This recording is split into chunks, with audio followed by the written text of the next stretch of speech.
Meus queridos, a paz do Senhor Jesus. Professor Filipe com vocês outra vez, meus amados. Espero em Cristo Jesus que todos estejam bem. Amém? Estou com saudade de vocês. Meus queridos, estamos aqui mais uma vez reunidos para estudarmos mais uma lição. Desta feita, a lição de número 9, que tem por tema a morte de Jesus. Eu gostaria de convidar a você para que nós orássemos apresentando ao Senhor tudo o que iremos tratar durante esta aula. Amém? Pois oremos então. Querido Deus, Pai de nosso Senhor e Salvador Jesus Cristo, queremos te louvar, Pai, queremos te agradecer por mais esta oportunidade rica que o Senhor nos concede de outra vez estarmos na tua presença. Te louvamos, Senhor, te agradecemos pelo teu amor, pelo teu carinho, por tua bondade, por tua fidelidade, por tua misericórdia para conosco. Te louvamos por tudo quanto o Senhor tem sido, por tudo quanto o Senhor é para as nossas vidas. Senhor, queremos te agradecer por este momento rico que o Senhor nos concede de mais uma oportunidade para estudarmos a tua palavra. Se faça presente em nosso meio através da pessoa do teu Santo Espírito. Fale conosco, Senhor. Te agradecemos, te louvamos em o nome de Jesus Cristo, o nosso Senhor e Salvador. Amém. Meus amados, estamos aqui juntos outra vez e daremos início ao estudo da nossa lição deste domingo, que, como já dito, tem por tema a morte de Jesus. Estamos aqui em mais uma escola bíblica dominical na nossa igreja Assembleia de Deus, no estado de Alagoas, no templo sede do Farol. E você, meu querido amigo, está convidado a participar conosco desta aula. Amém? Pois bem, a nossa lição deste domingo, ela tem como objetivo explicar a necessidade da morte de Cristo, esclarecer o significado da mensagem da cruz, traduzir o valor do sacrifício de Cristo no processo de redenção de todas as coisas e, principalmente, da humanidade. O texto bíblico base da nossa lição deste domingo está no livro de Marcos, capítulo 15, do versículo 33 ao 40. Eu convido você a, por gentileza, abrir a sua Bíblia para que juntos façamos a leitura desta poderosa palavra. Diz assim, Marcos, capítulo 15, do 33 ao 40. Diz assim a palavra de Deus. E chegada a hora sexta, houve trevas sobre toda a terra, até a hora nona. E a hora nona, Jesus exclamou com grande voz, dizendo, Eloi, Eloi, lema sabachthani? Isso traduzido é, Deus meu, por que me desamparastes? E alguns dos que ali estavam ouvindo isso diziam, eis que chama por Elias. E um deles correu a embeber uma esponja em vinagre e, pondo-a numa cana, deu-lhe a beber, dizendo, deixai, vejamos se virá Elias tirá-lo. E Jesus, dando um grande brado, expirou. E o véu do templo se rasgou em dois, de alto a baixo. E o centurião que estava defronte dele, vendo que assim clamando expirara, disse, verdadeiramente este homem era o Filho de Deus. E também ali estavam algumas mulheres olhando de longe, entre as quais também Maria Madalena e Maria, mãe de Tiago, o menor, e de José, e Salomé. Pois bem, meus irmãos, o texto bíblico para a nossa meditação está no livro de João, capítulo 12, versículos do 32 ao 34, que diz assim: E eu, quando for levantado da terra, todos atrairei a mim. E dizia isso, significando de que morte havia de morrer. Respondeu-lhe a multidão: Nós temos ouvido da lei que o Cristo permanece para sempre. E como dizes tu que convém que o Filho do Homem seja levantado? Quem é esse Filho do Homem? Pois bem, a mensagem da cruz, essa é a introdução da nossa lição, ok? A mensagem da cruz deve ser o ponto máximo do Evangelho de Jesus Cristo. Que mensagem é essa, professor? Nós vamos estudá-la. O Cordeiro de Deus precisou ser sacrificado para que fôssemos salvos. Mesmo padecendo de forma cruel, ele, Jesus Cristo, intercedeu ao Pai o perdão para os que o maltrataram e humilharam.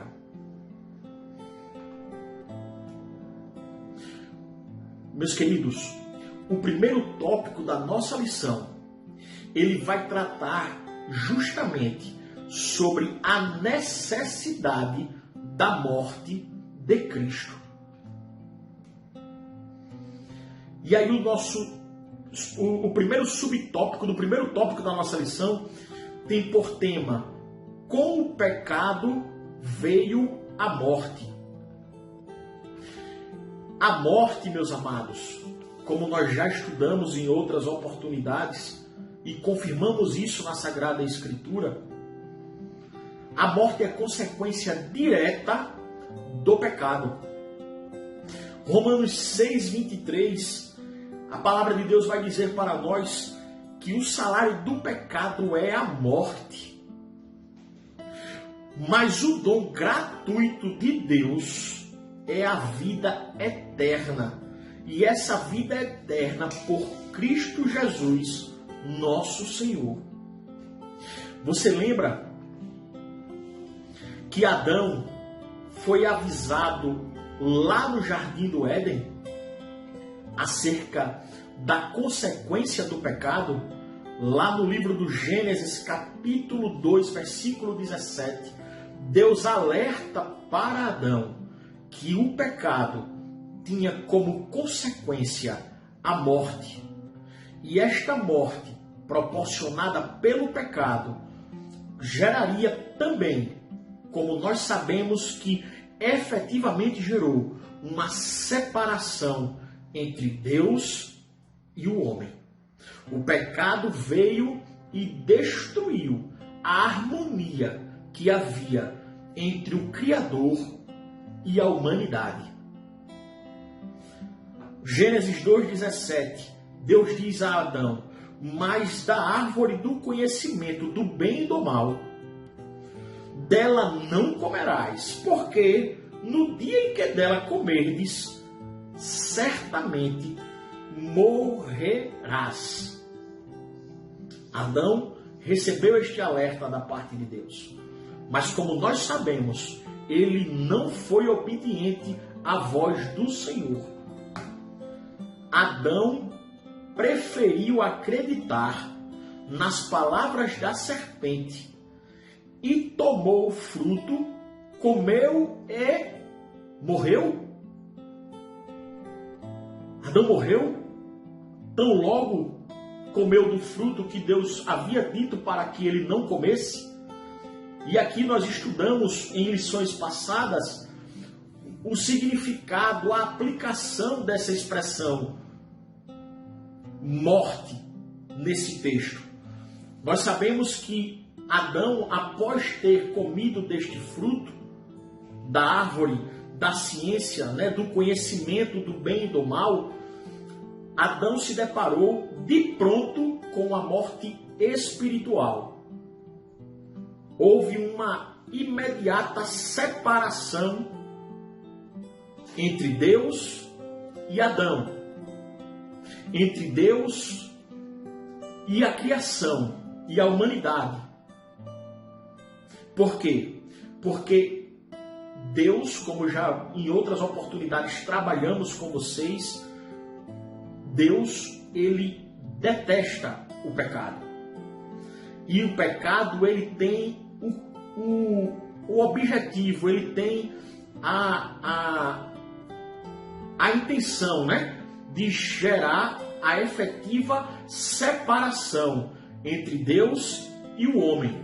Portanto, Adão morreu e experimentou de pronto a morte espiritual, porque houve uma separação, uma ruptura no relacionamento entre Deus e a humanidade em razão do pecado, mas ele também se depara com uma outra espécie de morte, que é a morte física e também a morte social, né? Então, o que é que nós podemos extrair dessa pergunta que temos aqui neste slide? Ele morreu? Aí nós temos que analisar de que morte nós estamos falando. Esta morte imediata, como já dito, foi a morte espiritual.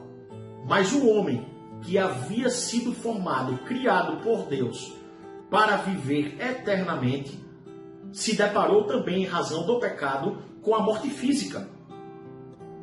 E esta morte física alcança também a pessoa de Adão.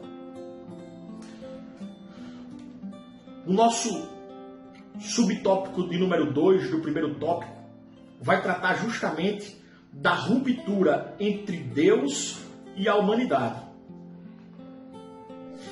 Essa foi a pior das mortes, a morte espiritual.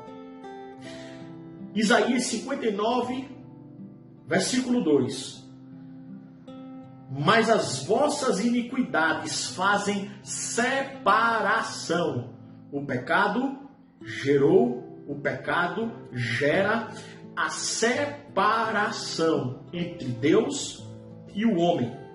Gera a ruptura da harmonia entre Deus e o homem. Gera a ruptura da comunhão entre Deus e o homem. Mas as vossas iniquidades, é o texto de Isaías 59, 2, fazem separação entre vós e o vosso Deus. E os vossos pecados encobrem o seu rosto, encobrem o rosto de Deus, de vós, para que não vos ouça. Vejam a gravidade e as consequências duras do pecado. E separado de Deus, morto, o homem padece as consequências de seu desvio desde a morte de Abel até hoje. O pecado, ele tem uma capacidade destrutiva imensurável. Tão logo Adão comete o pecado original e rompe esta comunhão entre Deus e a humanidade, o homem, a humanidade, passa a se deparar com comportamentos terríveis.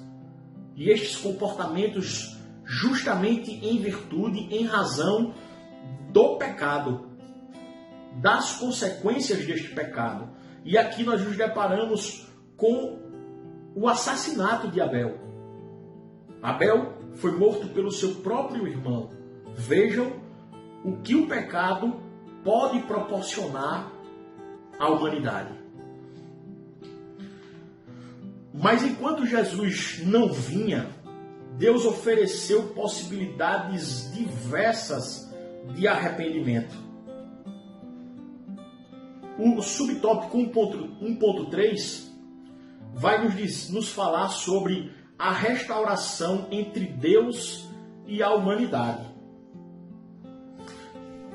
Como nós já falamos, houve uma quebra, uma ruptura, uma quebra do relacionamento que havia entre Deus e a humanidade. E o responsável por esta quebra, por esta ruptura, foi o pecado. Mas aí nós estamos agora adentrando para a restauração. Estudarmos agora a restauração entre Deus e a humanidade. Como se deu esse processo, professor, de restauração?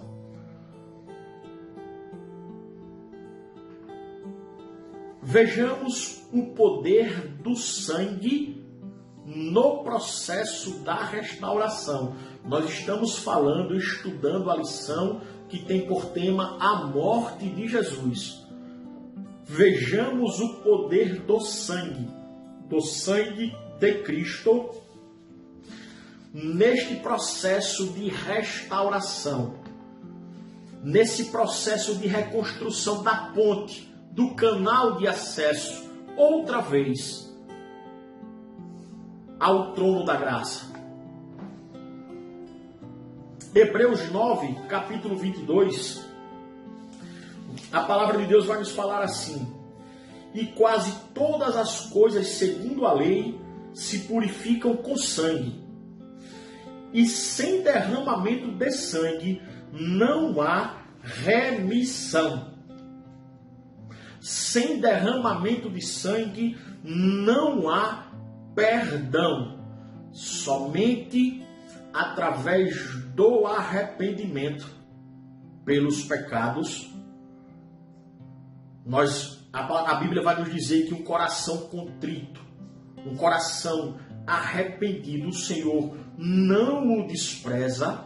Somente através do arrependimento e da confissão de Jesus Cristo como Senhor e Salvador da sua vida é que você pode ser alcançado por esse processo restaurador, projetado, desenhado carinhosamente por Deus, através do seu Filho Jesus Cristo de Nazaré. Mas o sangue dos animais sacrificados tornou-se insuficiente para redimir o homem de seus pecados. Hebreus, capítulo 10, versículo 4. Houve a necessidade, meus queridos irmãos e alunos, de um sacrifício único e definitivo. É o que nós chamamos de sacrifício vicário, um sacrifício único e substituto de todo e qualquer outro sacrifício. Um sacrifício suficiente em si mesmo. Romanos capítulo 5, versículo 8 a 11, a palavra de Deus vai nos falar assim: mas Deus prova o seu amor para conosco em que Cristo morreu por nós. Olha que amor! Sendo nós ainda pecadores. Vejam. Logo muito mais agora, tendo sido justificados pelo seu sangue, seremos por ele salvos da ira. Porque se nós, sendo inimigos, fomos reconciliados com Deus pela morte de seu Filho, muito mais agora, tendo sido já reconciliados, seremos salvos pela sua vida. E não somente isto, mas também nos gloriamos em Deus por nosso Senhor Jesus Cristo, pelo qual agora alcançamos a reconciliação. Aquilo que o pecado havia prejudicado, o relacionamento entre Deus e o homem, o que o pecado provocou foi anulado em Cristo, na cruz do Calvário, e através da morte de Cristo, do sacrifício vicário, do sacrifício único e suficiente de Cristo, nós fomos por ele reconciliados com Deus. E hoje nós temos, pela graça, um acesso restaurado ao Deus Todo-Poderoso, do qual eu e você somos servos. Você pode dizer amém por isto? Por isso foi que também Jesus, para santificar o povo, pelo seu próprio sangue, sofreu fora da porta da cidade. Ele foi crucificado. Ele foi maltratado, flagelado, por amor a mim e por amor a você. Veja como você é importante. Jesus Cristo morreu na cruz por amor a você. E aí, meus queridos, nós vamos adentrar, portanto, no segundo tópico da nossa lição, que vai tratar sobre o significado da cruz.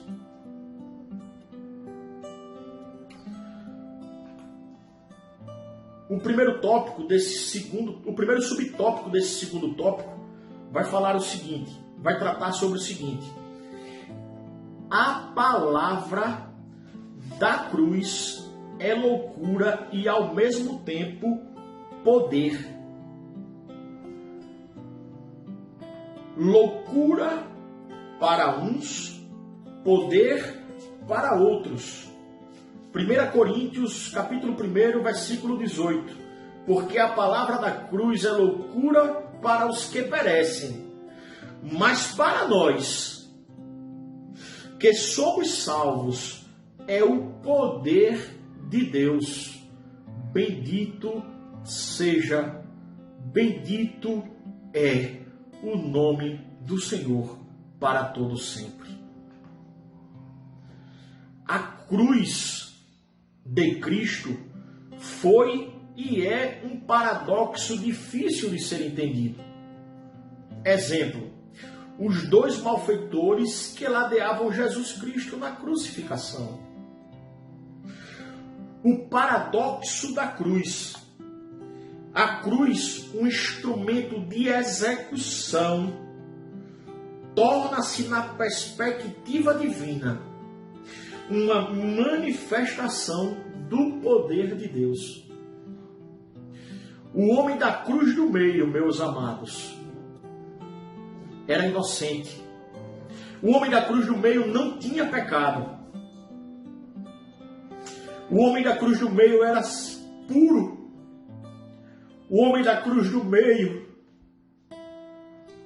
estava ali injustamente.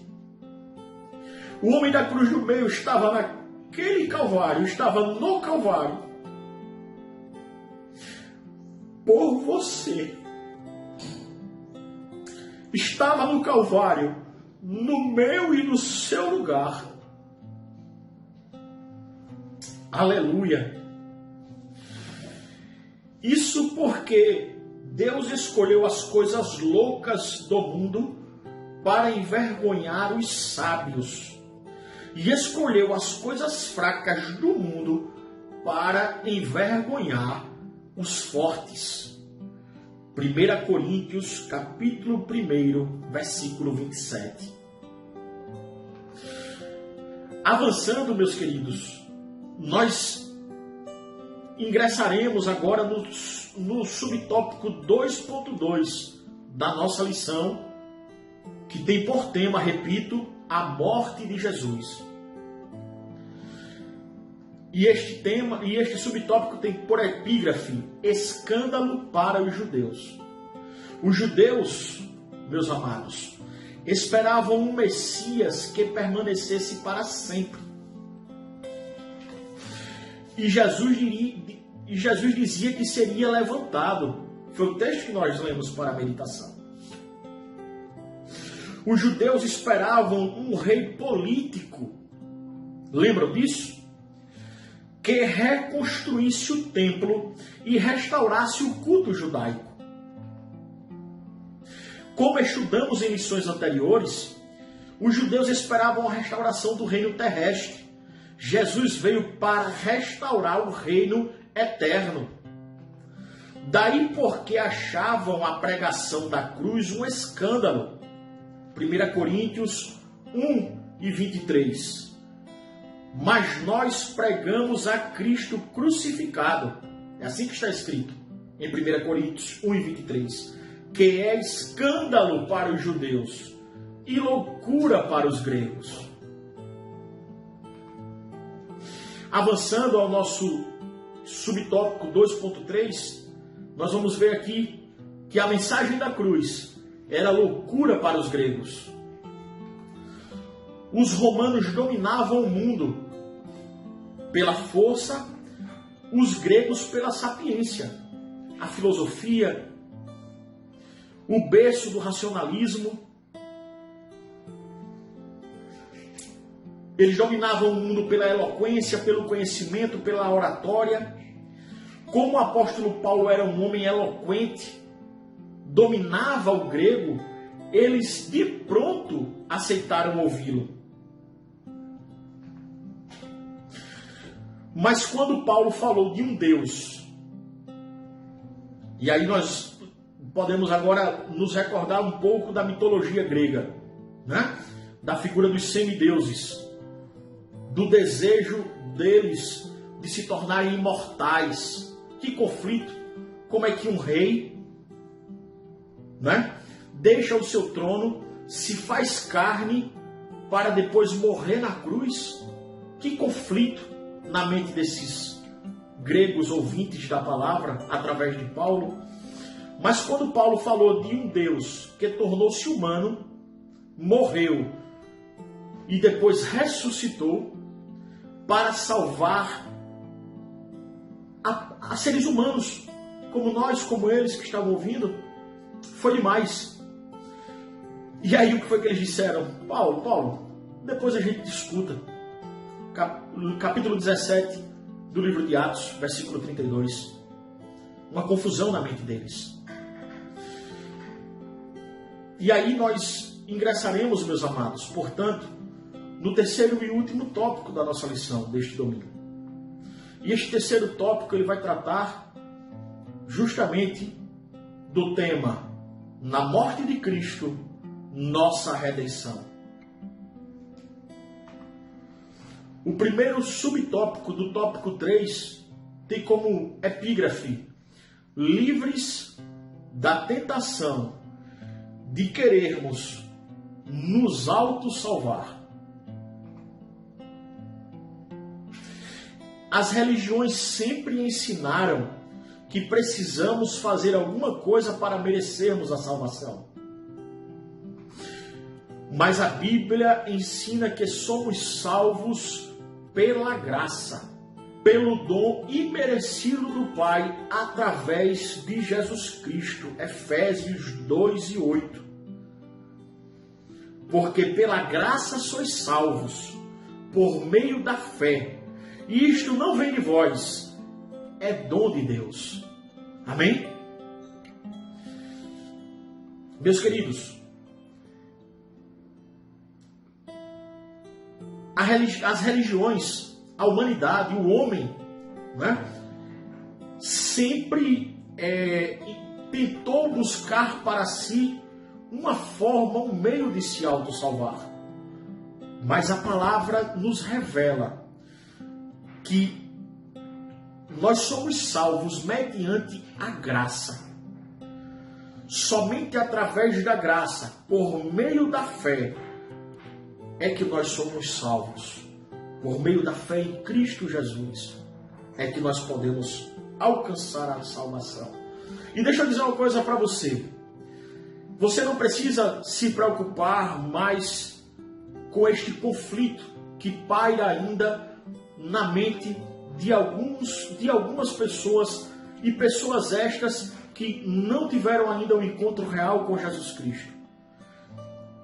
A salvação se dá mediante a graça, não é através das nossas próprias mãos. Não. Não é através de nós mesmos que nós alcançamos a salvação. Não. Somente através de Cristo. E ela é mediante graça. mediante favor imerecido. E aí, meus amados, eu quero dizer para vocês algo extremamente importante. Eu quero dizer para você que a sua dívida, que a nossa dívida, que o nosso pecado, ele foi pago, ele foi anulado, ele foi cancelado na cruz do Calvário.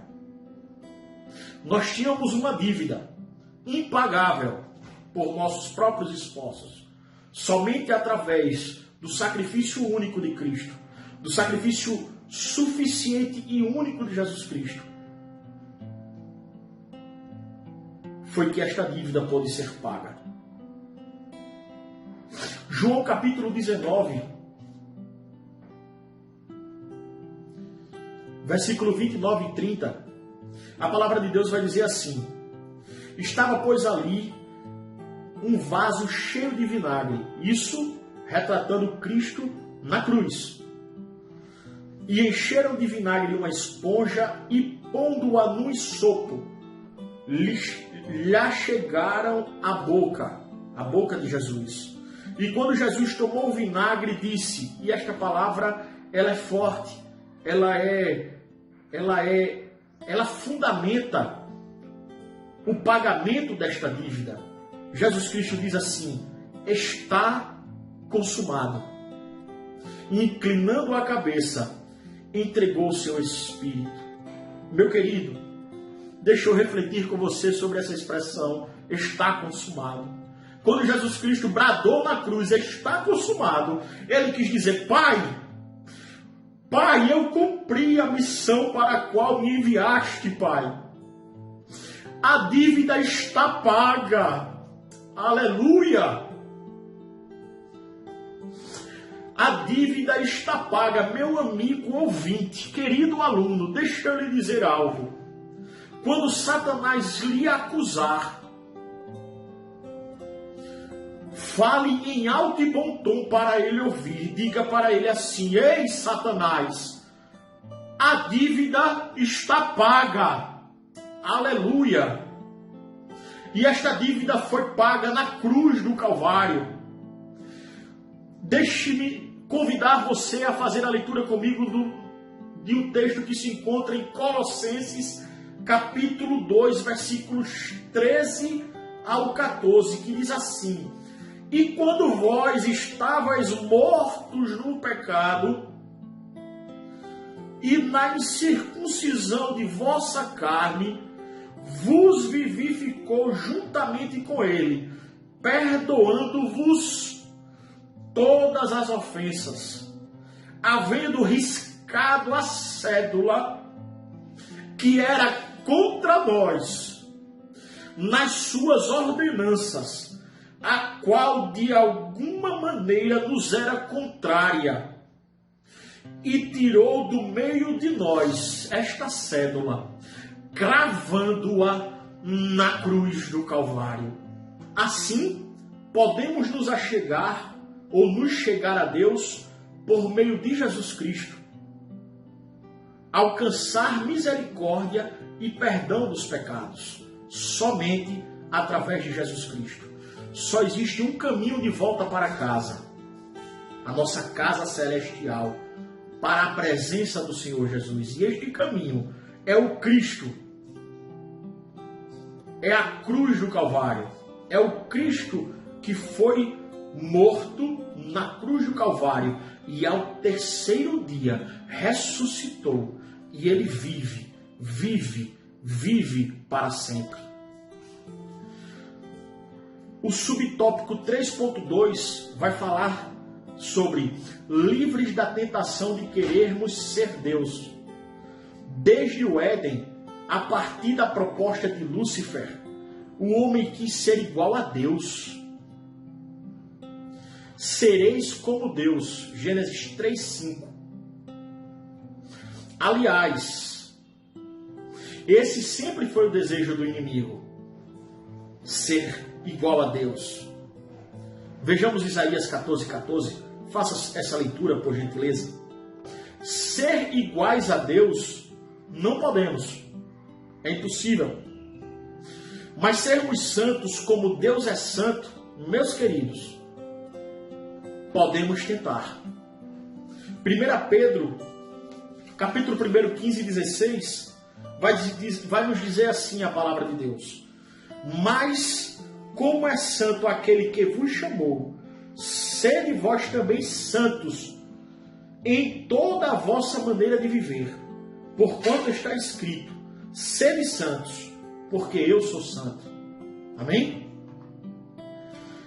Por fim, o subtópico 3.3 da nossa lição vai tratar sobre livres da tentação de acharmos que somos bons. Não existe no mundo um homem, um ser humano bom. Marcos 10, versículo 18, parte B. Após a queda, meus amados, a maldade passou a fazer parte da natureza humana. Gênesis 6,5, a nossa referência para esta assertiva, para esta afirmação. Mas aquele que tem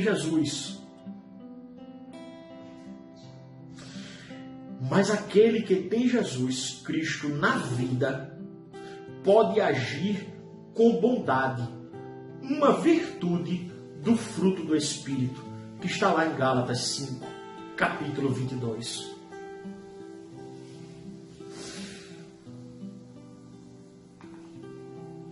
Desse modo, meus queridos, finalizando a nossa lição, eu gostaria de deixar para vocês uma reflexão. Está aqui nesse slide, você pode ler junto comigo. A morte de Jesus Cristo não foi uma derrota. Não. Nem tampouco fruto de fraqueza. Não. E sim, ou mais sim, a grande vitória no processo de salvação do homem. Conclusão da nossa lição. Jesus nasceu, cresceu, desenvolveu-se e morreu, sem nunca ter desobedecido ao Pai. Ele venceu e, como a nossa fé se apoia nele, podemos descansar na confiança de que a cruz é suficiente para proporcionar-nos a salvação. Ou proporcionar-nos salvação. João 16, 33. Que Deus em Cristo continue vos abençoando. E até o nosso próximo encontro, meus queridos. Oremos ao Senhor, agradecendo a Ele. Querido Deus e Pai de nosso Senhor e Salvador Jesus Cristo, te louvamos, ó Senhor, te agradecemos por Tua presença em nosso meio. Te agradecemos, Jesus Cristo, pelo sacrifício feito na cruz do Calvário em nosso favor. Muito obrigado, Senhor. Muito obrigado porque o Senhor resistiu até o fim. Muito obrigado porque o Senhor não desistiu de nos resgatar naquela cruz e através daquela cruz. Obrigado por tudo, Senhor. Continua abençoando, Pai, a cada um dos teus filhos, ao nosso pastor presidente, o nosso superintendente da escola bíblica dominical, o coordenador do departamento, Pai, de novos convertidos da nossa igreja. Queremos te pedir, Pai, que o Senhor abençoe a todos os teus filhos de modo extremamente, Pai, zeloso, como sempre o Senhor tem abençoado ao teu povo. Fica conosco, Pai, ajuda-nos em tudo, porque nós somos totalmente dependentes de Ti. É o que nós te pedimos na pessoa do Teu Filho amado Jesus Cristo. Amém.